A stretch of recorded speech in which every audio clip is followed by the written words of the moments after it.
আসসালামু আলাইকুম প্রিয় ভিউয়ার্স। আজকে অনেকদিন পরে একটা বেল দিয়ে শরবত বানাবো, তার জন্য প্রথম বেলটা ফাটিয়ে নিলাম।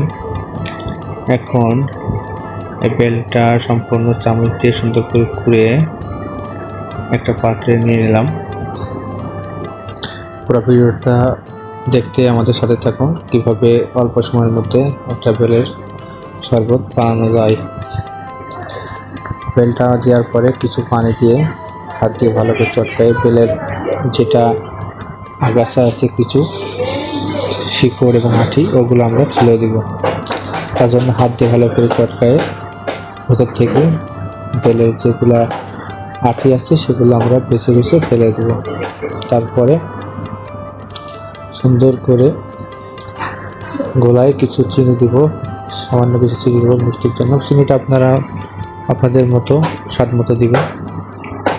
চিনিটা দেওয়ার পরে আরও কিছু পানি দিয়ে সাথে একটা আইস দিয়ে দেবো।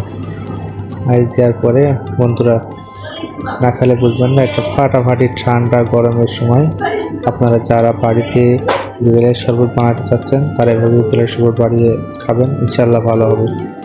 বাজারে যে বেলের শরবতগুলো পাওয়া যায় দাম অনেক নেয় এবং মানেও এতটা ভালো হয় না। আসসালামু আলাইকুম।